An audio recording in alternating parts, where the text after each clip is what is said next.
Hello hi everyone. सो आज हम आए अमित बंसल सर के पास। जैसे कि लास्ट वीडियोस में हमने काफी सिप म्यूचुअल फंड कहाँ इन्वेस्ट करें उसके बारे में बात करी। तो अमित सर जो है वो शेयर मार्केट में इन्वेस्ट कर लेने हम सर के पास आया कि सर ने कैसा अपना जर्नी स्टार्ट किया। और सर भी पहले म्यूचुअल फंड करते थे, एसआईपी करते, जैसे सर ने बताया। बाकी सर से जानते हैं सर ने। मैंने सबसे पहले अपना आईपीओ लगाया और बाय लकली वो मेरे को मिल भी गया। ओके। तो मेरा उसमें रकम डबल हो गया, चिड़ हुआ हाँ और जी। मेरे को डबल पैसे मिले तो मुझे अच्छा लगा। हम्म।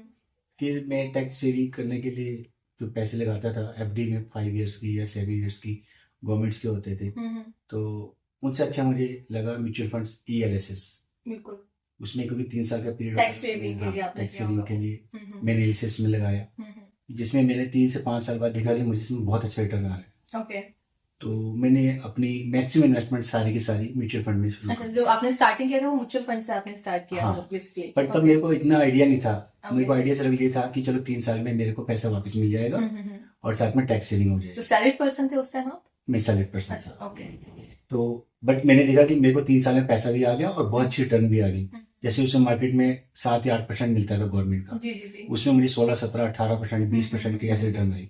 तो मेरे को इससे अच्छा कोई ऑप्शन नहीं लगा। फिर मैंने 3 साल में अपनी सारी इन्वेस्टमेंट जितनी भी थी मैक्सिमम जो भी थी, ELSS तो थी, उसके अलावा भी काफी सेविंग्स म्यूचुअल फंड में ही करनी शुरू कर दी। ओके, मतलब जो स्टार्टिंग स्टेज था आपने म्यूचुअल फंड में स्टार्ट किया। हाँ। तो फिर से शेयर्स में कैसे आपने मतलब स्टार्ट किया? क्योंकि म्यूचुअल फंड जो हमें लगता है थोड़ा सेफ साइड लगता है। शेयर्स में आई थिंक काफी आपको नॉलेज चाहिए, आई थिंक करनी आनी चाहिए, आपको पता होना चाहिए कंपनी क्या करती है क्या नहीं, है ना। ये मतलब सब फैक्टर्स आपको देखने पड़ते हैं और फिर आप शेयर्स में लगाते हो। म्यूचुअल फंड में क्या किया आपने, स्मॉल कैप फंड में लगा दिया, मिड कैप में लगा दिया, तो आपको पता है कि एक लॉन्ग टर्म टर्म्स पे रिटर्न्स बन जाएगी। तो आपने जब आप सिप में लगा रहे थे या आप ELSS में लगा रहे थे, तो आप शेयर्स में कैसे स्विच हुए और क्या आपने पैटर्न देखा? दीपिका क्या है कि ना, जब आप पैसा इन्वेस्टमेंट करते हो और वो जो बनता है ना, तो आपके अंदर की क्यूरियोसिटी आपको वास्ट नॉलेज गेन करने के लिए मजबूर कर देती बिल्कुल है। सही सर। फिर आपका दिमाग चार तरफ दौड़ने लगता है कि मैं और कैसे कमा सकता हूँ। क्योंकि मेरे पे 2 ऑप्शन हो गए थे, आईपीओ में इन्वेस्टमेंट कर रहा था तो उसमें मिलता था लॉटरी के थ्रू, तो वो भी लिस्टिंग में गेन होता था। इधर में म्यूचुअल फंड में अच्छा पैसा कमाते थे। मार्केट 2004 के बाद से बहुत चढ़ रही थी। जी जी। 2003-4 मार्केट का टर्निंग पॉइंट था, वहीं से मैंने इन्वेस्टमेंट स्टार्ट किया था। तो म्यूचुअल फंड में बहुत अच्छा रिटर्न आ रहा था। तो आपकी नॉलेज एक टाइम इतनी बढ़नी शुरू होती है कि आप मार्केट में कुछ शेयर डायरेक्ट परचेज करने शुरू कर देते हो। तो कुछ टाइम बाद क्या होता है कि आपको उसमें लॉस होना शुरू हो जाता है। तो आप ये सोचते हो कि लॉस क्यों हुआ। बिल्कुल सही। फिर आप उस कंपनी को देखते हो कंपनी भी अच्छी थी, मैनेजमेंट भी अच्छी थी, पर समझ ये आया मुझे कि हर कंपनी हर समय हर वक्त अच्छा रिजल्ट नहीं दे सकती। बिल्कुल सही। उसके अप डाउन हमेशा आते हैं। तो वो कब निकलना है और कब घुसना है ये मुझे समझ आ गया कि जब मार्केट अच्छा कर रही हो तो ठीक है, आप उसको गेन करो और एक टाइम बाद निकाल दो। क्योंकि जब नीचे आएगी, क्योंकि सबका एक पॉइंट आता है इसमें ना, स्ट्रेट लाइन नहीं होती। तो जब वो नीचे आती है हम फिर इन्वेस्टमेंट करते थे। ये आपको एक प्रैक्टिस से और टाइम इन्वेस्टमेंट करने से ही समझ आता है मार्केट में। मतलब मेनली आपने आईपीओ से स्टार्ट किया और देन फिर आपने धीरे धीरे अपनी जो नॉलेज है उसके बारे में इंक्रीज करी, तो फिर आपने स्टार्ट किया। तो अब आप फुल टाइम शेयर मार्केट करते हैं? अब मैं फुल टाइम शेयर मार्केट करता हूँ सिंस अप्रैल 2020, जब कोरोना का टाइम आया। अच्छा, मतलब कोविड के बाद से आपने ज्यादा इसमें टाइम देना स्टार्ट किया। तो 2020 तक मेरा दीपिका सारे म्यूचुअल फंड्स में ही इन्वेस्टमेंट था और कुछ मेरा गवर्नमेंट के पीएफ में था। जो मेरा पैसा सर्विस क्लास जॉब के दौरान जितना पैसा इकट्ठा किया था सब म्यूचुअल फंड्स में पैसा था। तो जब 2020 में कोरोना आया, अप्रैल में इतनी मार्केट नीचे आई, 42,000 का सनसेट 27,000 आ गया।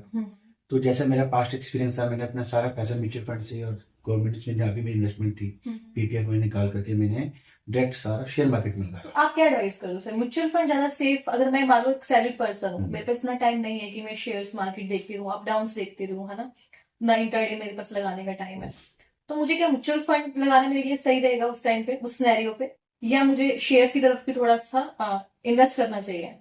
देखो दीपिका, मैं ये कहना चाहूंगा कि अगर आपको शेयर मार्केट की नॉलेज नहीं है, मतलब आप इससे किसी तरीके से नहीं जुड़े हुए हैं, आप किसी और जॉब प्रोफाइल में हैं जहाँ पे आपका इक्विटी का कोई भी नॉलेज नहीं बनता, तो आप म्यूचुअल फंड के थ्रू ही आए। ओके।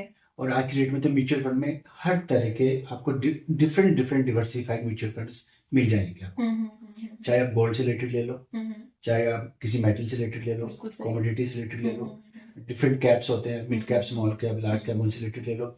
थीमेटिक फंड्स होते हैं, जैसे आईटी सेक्टर के हो गए, मेटल सेक्टर के हो गए, आप एफएमसीजी ले लो। तो ये डिफरेंट तरह के हर तरह के ही फंड्स हैं, आप इसमें पैसा लगाओ।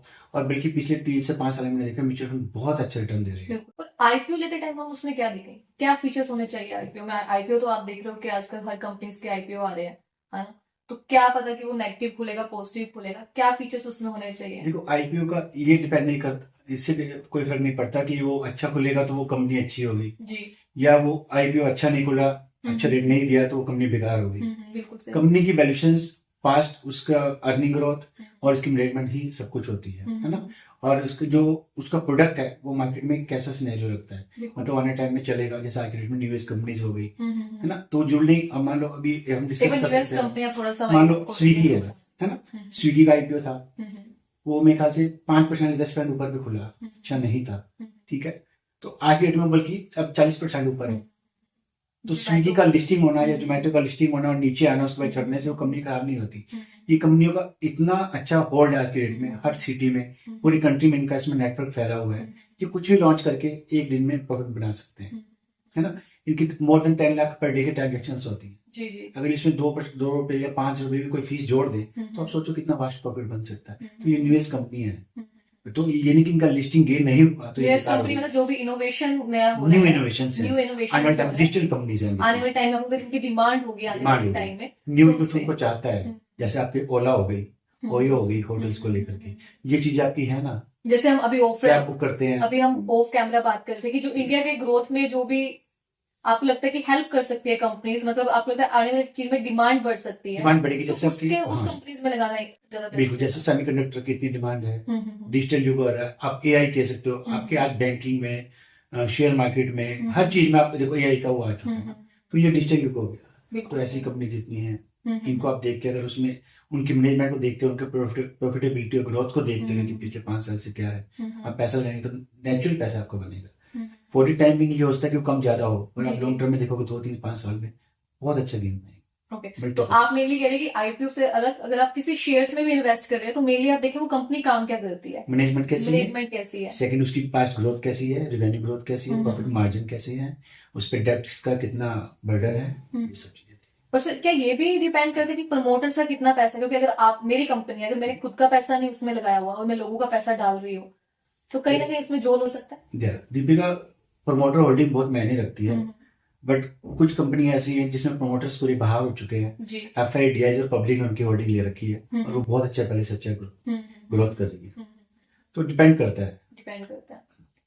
ओके, प्रमोटर्स होल्डिंग अपने आप में बहुत मायने रखते हैं कि उनकी कितनी होल्डिंग है, बट कई कंपनियों में ये मैटर भी नहीं करता, प्रमोटर पूरे बाहर हो चुके हैं। एक टाइम पे बोल सकते हैं कंपनी ने इतनी अच्छी ग्रोथ ले ली है, या एक टाइम पे कंपनी एस्टेब्लिश हो चुकी है। चलो मैं आपको एक कंपनी का नाम लेता हूं, मान लो कॉफोर्ज कंपनी है। जी जी। आज कॉफोर्ज अपने हाईएस्ट ग्रोथ पे चल रहा है और हाईएस्ट रेट पे भी चल रहा है, और जबकि उसमें उसके प्रमोटर पूरे एग्जिट हो चुके हैं। अब मैक्सिमम होल्डिंग एफआई और डीआई की और पब्लिक की है। ओके, और सर बैंकिंग सेक्टर के, government sector, banking sector, government sector, उनके शेयर्स का क्या आप कहेंगे कि मतलब गवर्नमेंट शेयर्स में भी जैसे डिविडेंड मिल जाता है तो वो ज्यादा हेल्पफुल रहेगा या नहीं, कुछ प्राइवेट की तरफ जाए? देखो गवर्नमेंट सेक्टर्स के बैंक जो है अच्छे वैल्यूएशन पे हैं, डिविडेंड्स भी अच्छे देते हैं क्योंकि गवर्नमेंट को सारी इनकम वहीं से आती है, तो वो तो डिविडेंड देते ही हैं। पर प्राइवेट सेक्टर के बैंक्स की वैल्यूएशन बहुत अच्छी है, बहुत अच्छे ग्रो कर रहे हैं, इतनी सारी सर्विसेज बैंकिंग के साथ जुड़ चुकी है और उनके मार्जिन भी अच्छे हैं, तो आप उसमें दोनों में ही इन्वेस्टमेंट कर सकते हैं। तो कुछ ऐसा शेयर जैसे कि हम बात करते हैं कि अगर हम आज के टाइम पे मार्केट देखें, मार्केट काफी अच्छी ग्रो कर रही है, अगर हम सोचे कि काश मेरे दादा परदादा ने उस टाइम पे कोई शेयर लिया होता तो आज के टाइम पे उस वैल्यू इतनी हो चुकी होती, हम करोड़पति या लखपति तो होते ही, ठीक है। तो हम क्या कुछ ऐसे शेयर जैसे म्यूचुअल फंड की हम बात करते हैं कि हम लगा रहे हैं लॉन्ग टर्म हमको रिटर्न मिलता है, तो क्या हम कुछ शेयर्स में भी ऐसा लगा के छोड़ सकते हैं और मतलब सोच सकते हैं कि आने वाले टाइम पे वो अच्छा ग्रो करेगा? कुछ शेयर अगर आप एडवाइस करना चाहें तो क्या? शेयर्स या म्यूचुअल फंड्स? सर शेयर्स की बात करेंगे आज हम। शेयर्स की बात करेंगे तो शेयर्स मैंने आपको बताया ना, आप न्यूज़ के लिए डिजिटल शेयर्स लगा सकते हो। मैं आपको अगर एडवाइस करना चाहूँ तो आज डेट में आईटी सेक्टर में इन्वेस्टमेंट करना सबसे अच्छा है। अच्छा, पिछले 2 साल से इन्होंने परफॉर्म भी नहीं किया। एआई और दूसरी अमेरिकन की आपने भी देखा होगा, हमारे जो ये पॉलिटिशियन चेंज हुए हैं, ट्रम्प जी आए हैं, तो ये जनवरी से आपके अपने ले लेंगे, तो काफी नई पॉलिसीज आएंगी, लोगों के पास पैसा आएगा और गवर्नमेंट भी काफी एक्सपेंड करेगी, तो उससे मनी सर्कुलेशन बढ़ता है, तो आईटी सेक्टर काफी तेजी, आईटी सेक्टर तो आने वाले टाइम की एक नींव है आप कह सकते हैं, क्योंकि एआई उसमें हर एक जो कंपनी को एआई की जरूरत है तो यही लोग प्रोवाइड करा रहे हैं, तो आप इसको देख सकते हैं। और दूसरा ये जो आपके क्विक सर्विस है, जैसे आपका जोमेटो हो गया, स्विगी हो गया, इनके बिना आप बताइए ना, आप घर में कितनी जल्दी से सब मंगाते अभी हैं। विशाल मेगा मार्ट का आईपीओ है। विशाल मेगा मार्ट का आईपीओ आया है, ट्रेंड जी। कितना अच्छा देखो परफॉर्म करके दिया है, टाइटन ने इतना अच्छा पैसा बना के दिया है। जी जी। ये सब आज की कंपनियां ही है। ओके। ओला इलेक्ट्रिक आया है, ईवी का जमाना चल रहा है, आप देखो ना ईवी में कितनी ग्रोथ है ये। आज 2 व्हीलर 4 व्हीलर सब जगह ईवी हो जा रहा है। मतलब मेनली आप पहले ये देखो कि आपके आसपास क्या यूज हो रहा है, हाँ। आप डिमांड किस चीज की कर रहे तो बिजली की पूर्ति करने के लिए सरकार ने कितना सोलर एनर्जी को पीएलआई दिया हो। है। जी जी। ठीक है, हमारी इलेक्ट्रॉनिक्स मार्केट कितना भाग रही है, उसमें पीएलआई गवर्नमेंट पीएलआई समझते हैं आप?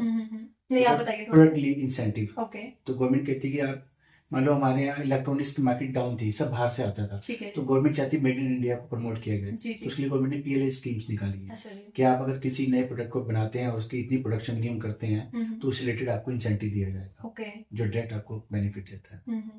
ओके।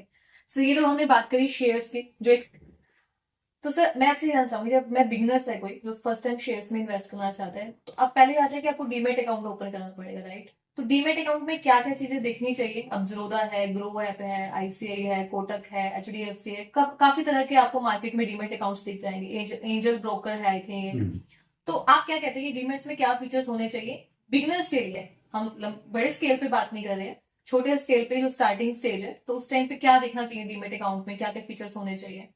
देखो दीपिका, वैसे तो आज की डेट में हर कोई अपनी तरफ से बेस्ट फैसिलिटी और सारी सर्विसेज दे रहा है, बिल्कुल सही। उसमें कोई डाउट ही नहीं है। कंपटीशन का जमाना है, सबके कंपटीटिव रेट्स भी हैं, अच्छी ब्रोकर्स भी दे रहे हैं, फैसिलिटी भी सारी दे रहे हैं। बट मैं फिर भी कहूँगा जो अच्छे गवर्नमेंट के रिकॉग्नाइज्ड फाइनेंशियल इंस्टीट्यूट्स हैं उन्हीं के साथ जुड़े, क्योंकि प्राइवेट्स काफी और ब्रोकर्स भी होते हैं, रीजनल बेस पे होते हैं, उनके साथ शायद ना ही काम करे तो ठीक है। आप टॉप इंस्टीट्यूट्स में जाइए ना, क्या फर्क पड़ता है? आज की डेट में सब कॉम्पिटिटिव ब्रोकर्स दे रहे हैं, बिल्कुल सही, आपको अच्छे सर्विसेज दे रहे हैं, आप उनका वेल करिए।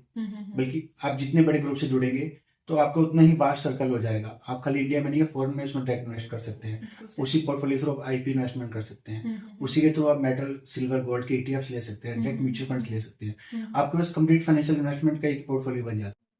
फिर दीपिका कैसे होता है कि जैसे कोई आईपीओ हमने नहीं लिया या हमारे को नहीं मिला, तो मैंने उसको मार्केट से, सेकेंडरी मार्केट बोलते हैं उसको, वहां से लेना शुरू किया।